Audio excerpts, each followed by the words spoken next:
Social মিডিয়ায় সবাইকে hi hello বন্ধ করুন। আপনি ভদ্র নন। অনেক সময় বিরক্তকর। আপনি যাকে ইনবক্স করছেন সে শুধু একটা ফেসবুক আইডি নয়, তার নিজের একটা জীবন আছে, নিজের কাজ আছে, নিজের স্ত্রী আছে, স্বামী আছে, হয়তো সন্তানও আছে।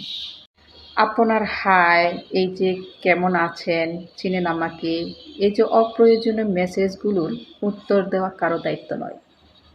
কথা বলার কোনো কারণ নেই, প্রয়োজনও নেই, তবুও দিনের পর দিন তাকে নক করে যাচ্ছে। প্রত্যেক অনলাইন মানুষ আপনার বিনোদনের জন্য বসে নেই। সম্মান চাইলে আগে অন্যের সময়কে সম্মান দিন। কারো ব্যক্তিগত পরিসরে বিনা কারণে ঢোকার চেষ্টা করবেন না। সবাই ইনবক্সের দরজা আপনার জন্য খোলা রাখে না। এটা আপনাকে বুঝতে হবে। এটা যত দ্রুত আপনি বুঝবেন, তত বেশি আপনি সম্মান পাবেন সবার কাছ থেকে। যেসব মেয়েরা বিবাহিত পুরুষের সাথে প্রেম করছো আর নিজেকে অনেক বেশি লাকি ভাবছো, তাহলে শোনো, একটা বিবাহিত পুরুষ তোমাকে যত বাড়ি বলুক না কেন যে তার বইয়ের থেকে বেশি তোমাকে ভালোবাসে, তাহলে এটা সম্পূর্ণ মিথ্যা কথা। তোমাকে এটা মনে রাখতে হবে যে দিন শেষে সেই পুরুষ তার ঘরেই ফিরে যায় এবং তার বইয়ের কাছেই ফিরে যায়। তোমার কাছে রাতে সে কিন্তু কখনোই থেকে যায় না।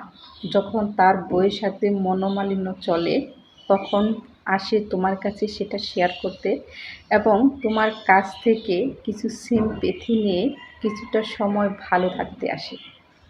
তোমার সাথে কথা বলার সময় যদি তার বউ ফোন দেয়, তাহলে তোমাকে বলবে যে একটু চুপ থাকো, বউ ফোন দিয়েছে, আগে একটু কথা বলি।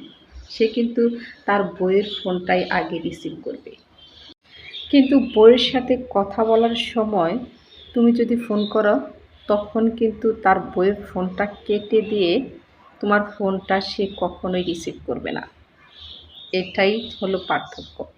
এবং সে বাসায় থাকাকালীন যদি কখনো তুমি ফোন করো, দেখবা সে কিন্তু তোমার ফোন রিসিভ করবে না এবং তোমাকে বলবে যে আমি বাসায় আছি এবং ফোনটা সাইলেন্ট করে রাখবে, যাতে তার বউ বুঝতে না পারে। আর তুমি ভেবে নিচ্ছ যে আমি কত বড় লাকি, তোমাকে মানুষটা কত ভালোবাসে। এটা সম্পূর্ণ একটা ভুল ধারণা। দিন শেষে বউয়ের সাথে ওই সব পুরুষদের কিন্তু সব ঠিকই হয়ে যায়। একটা বিবাহিত পুরুষ সবসময় মনে মনে ওই জিনিসটাই মাথায় রাখে যে তাদের কাছে বউ আর বাচ্চা আগে, আর তুমি হচ্ছ তাদের কাছে একটা টাইম পাস। মনে রেখো, একটা বিবাহিত পুরুষ কখনোই তোমাকে বিয়ে করবে না। তোমাকে স্বপ্ন দেখাবে, কিন্তু সেই স্বপ্ন কখনো বাস্তবায়ন করবে না। আর যদি করেও থাকে, তাহলে সমাজের কাছে কখনোই স্বীকৃতি দেবে না। তাহলে এবার তুমি বুঝে নাও আসলে কি করা উচিত।